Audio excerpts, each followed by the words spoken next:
Why do we cheat? And why do happy people cheat? And when we say infidelity, what exactly do we mean?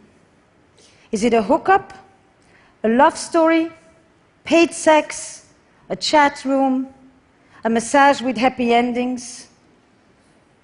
Why do we think that men cheat out of boredom and fear of intimacy, but women cheat out of loneliness and hunger for intimacy?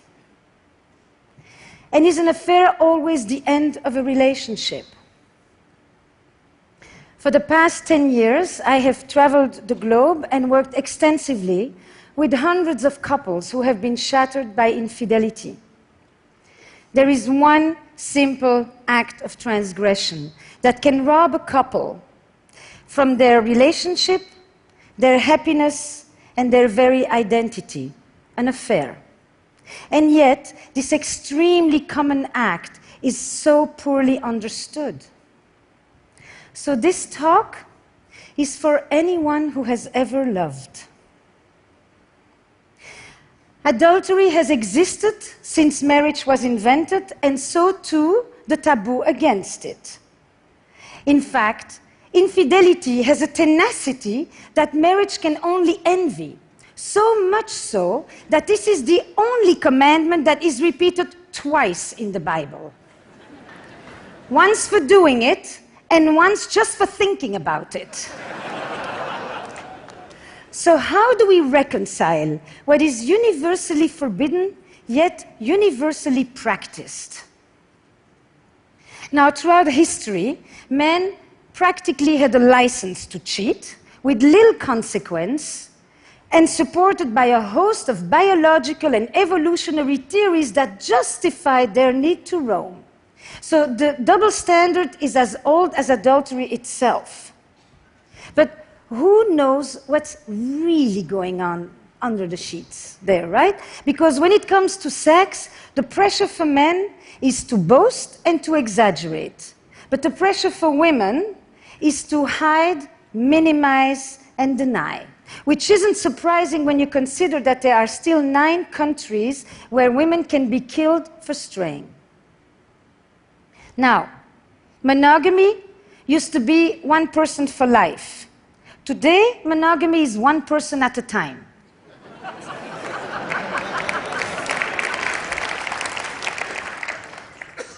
I mean, many of you probably have said, I am monogamous in all my relationships. We used to marry and had sex for the first time, but now we marry and we stop having sex with others. The fact is that monogamy had nothing to do with love.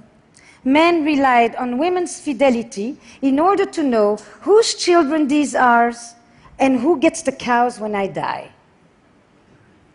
Now, everyone wants to know what percentage of people cheat. I've been asked that question since I arrived at this conference. It applies to you. But the definition of infidelity keeps on expanding. Sexting, watching porn, staying secretly active on dating apps. So because there is no universally agreed upon definition of what even constitutes an infidelity, estimates vary widely, from 26% to 75%.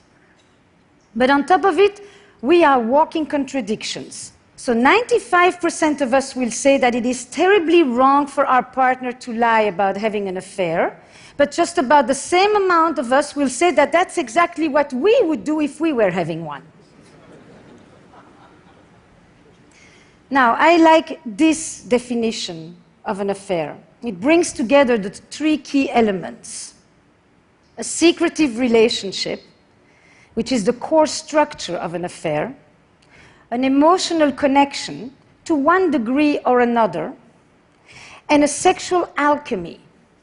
And alchemy is the key word here, because the erotic frisson is such that the kiss that you only imagine giving can be as powerful and as enchanting as hours of actual lovemaking.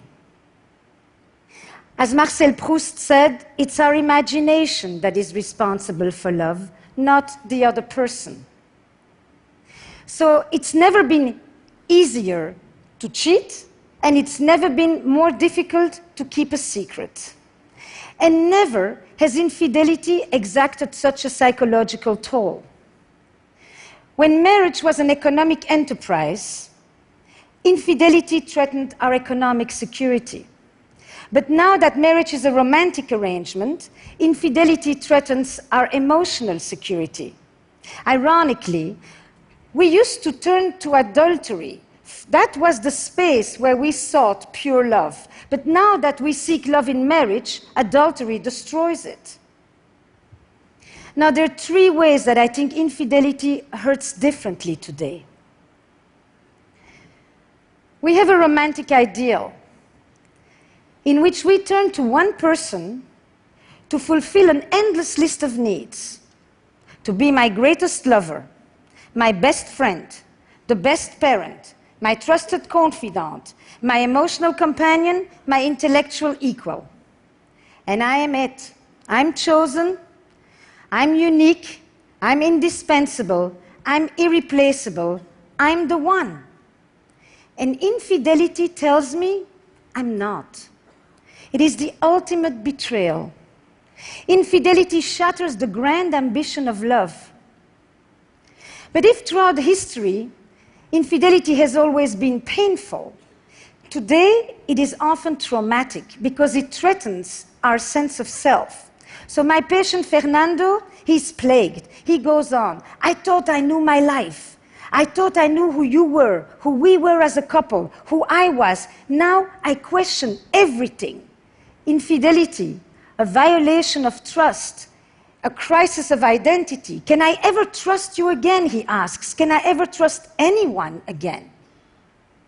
And this is also what my patient Heather is telling me when she's talking to me about her story with Nick, married, 2 kids. Nick just left on a business trip. And Heather is playing on his iPad with the boys when she sees a message appear on the screen. Can't wait to see you. Strange, she thinks, we just saw each other. And then another message. Can't wait to hold you in my arms. And Heather realizes these are not for her. She also tells me that her father had affairs, but her mother, she found one little receipt in the pocket and a little bit of lipstick on the collar. Heather, she goes digging, and she finds hundreds of messages and photos exchanged and desires expressed. The vivid details of Nick's 2-year affair unfold in front of her in real time. And it made me think, affairs in the digital age, a death by 1,000 cuts. But then we have another paradox that we're dealing with these days. Because of this romantic ideal, we are relying on our partner's fidelity with a unique fervor. But we also have never been more inclined to stray. And not because we have new desires today, but because we live in an era where we feel that we are entitled to pursue our desires. Because this is the culture where I deserve to be happy. And if we used to divorce because we were unhappy, today we divorce because we could be happier. And if divorce carried all the shame, today choosing to stay when you can leave is the new shame. So Heather, she can't talk to her friends because she's afraid that they will judge her for still loving Nick. And everywhere she turns, she gets the same advice. Leave him. Throw the dog on the curb. And if the situation was reversed, Nick would be in the same situation. Staying is the new shame. So if we can divorce, why do we still have affairs? Now, the typical assumption is that if someone cheats, either there's something wrong in your relationship or wrong with you. But millions of people can't all be pathological. The logic goes like this. If you have everything you need at home, then there is no need to go looking elsewhere. Assuming that there is such a thing as a perfect marriage that will inoculate us against wanderlust. But what if passion has a finite shelf life? What if there are things that even a good relationship can never provide? If even happy people cheat, what is it about? The vast majority of people that I actually work with are not at all chronic philanderers. They are often people who are deeply monogamous in their beliefs, and at least for their partner. But they find themselves in a conflict between their values and their behavior. They often are people who have actually been faithful for decades, but one day they cross a line that they never thought they would cross, and at the risk of losing everything. But for a glimmer of what? Affairs are an act of betrayal, and they are also an expression of longing and loss. At the heart of an affair, you will often find a longing and a yearning for an emotional connection, for novelty, for freedom, for autonomy, for sexual intensity, a wish to recapture lost parts of ourselves, or an attempt to bring back vitality in the face of loss and tragedy. Now, I'm thinking about another patient of mine, Priya, who is blissfully married, loves her husband, and would never want to hurt the man. But she also tells me that she's always done what was expected of her. Good girl, good wife, good mother, taking care of her immigrant parents.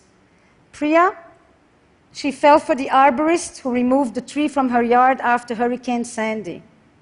And with his truck and his tattoos, he's quite the opposite of her. But at 47, Priya's affair is about the adolescence that she never had. And her story highlights for me that when we seek the gaze of another, it isn't always our partner that we are turning away from, but the person that we have ourselves become. And it isn't so much that we're looking for another person, as much as we are looking for another self. Now, all over the world, there is one word that people who have affairs always tell me. They feel alive. And they often will tell me stories of recent losses, of a parent who died, and a friend that went too soon, and bad news at the doctor. Death and mortality often live in the shadow of an affair because they raise these questions. Is this it? Is there more? Am I going on for another 25 years like this? Will I ever feel that thing again? And it has led me to think that perhaps these questions are the ones that propel people to cross the line, and that some affairs are an attempt to beat back deadness and an antidote to death. And contrary to what you may think, affairs are way less about sex and a lot more about desire. Desire for attention, desire to feel special, desire to feel important. And the very structure of an affair, the fact that you can never have your lover, keeps you wanting. That in itself is a desire machine, because the incompleteness, the ambiguity, keeps you wanting that which you can't have. Now, some of you probably think that affairs don't happen in open relationships, but they do. First of all, the conversation about monogamy is not the same as the conversation about infidelity. But the fact is that it seems that even when we have the freedom to have other sexual partners, we still seem to be lured by the power of the forbidden. That if we do that which we are not supposed to do, then we feel like we're really doing what we want to. And I've also told quite a few of my patients that if they could bring into their relationships 1/10 of the boldness, the imagination, and the verve that they put into their affairs, they probably would never need to see me. So how do we heal from an affair? Desire runs deep, betrayal runs deep, but it can be healed. And some affairs are death knells for relationships that were already dying on the vine. But others will jolt us into new possibilities. The fact is, the majority of couples who have experienced affairs stay together. But some of them will merely survive, and others will actually be able to turn a crisis into an opportunity. They'll be able to turn this into a generative experience. And I'm actually thinking even more so for the deceived partner, who will often say, "You think I didn't want more? But I'm not the one who did it." But now that the affair is exposed, they too get to claim more, and they no longer have to uphold the status quo that may not have been working for them that well either. I've noticed that a lot of couples, in the immediate aftermath of an affair, because of this new disorder that may actually lead to a new order, will have depths of conversations with honesty and openness that they haven't had in decades. And partners who were sexually indifferent find themselves suddenly so lustfully voracious they don't know where it's coming from. Something about the fear of loss will rekindle desire and make way for an entirely new kind of truth. So, when an affair is exposed, what are some of the specific things that couples can do?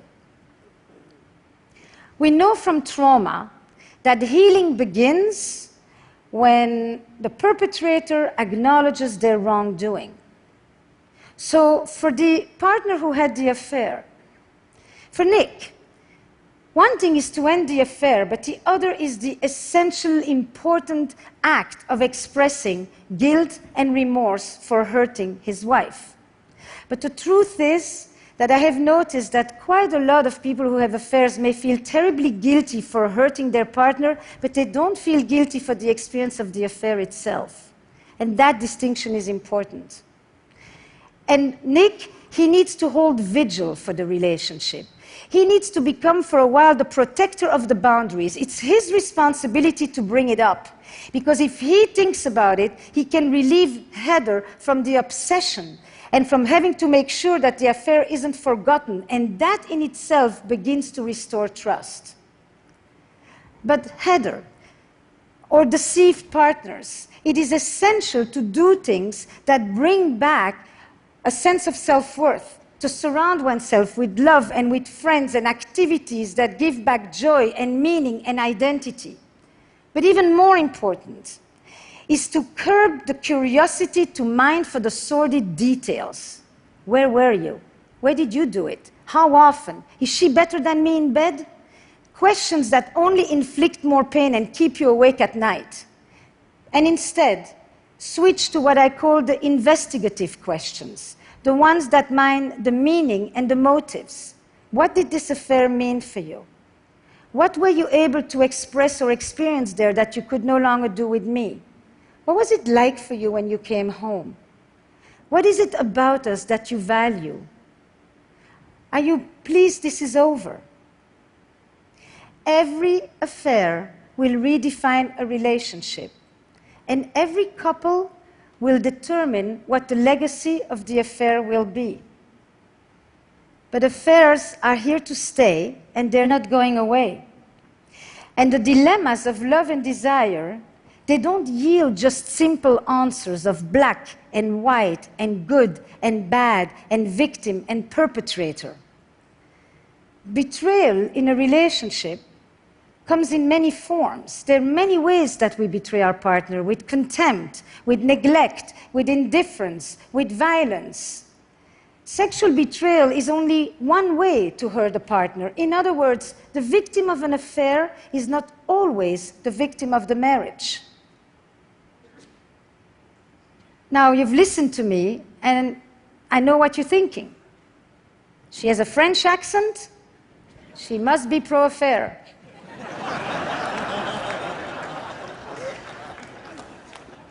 So you're wrong. I am not French.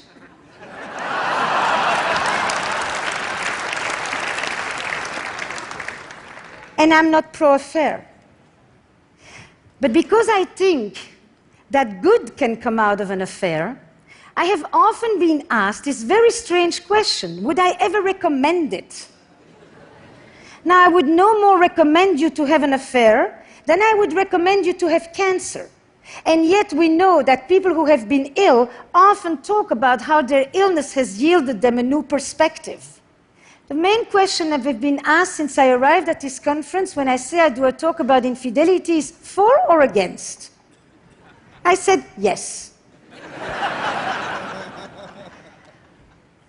I look at affairs from a dual perspective. Hurt and betrayal on one side, growth and self-discovery on the other. What it did to you and what it meant for me. And so when a couple comes to me in the aftermath of an affair that has been revealed, I will often tell them this. Today in the West, most of us are going to have 2 or 3 relationships or marriages. And some of us are going to do it with the same person. Your first marriage is over. Would you like to create a second one together? Thank you.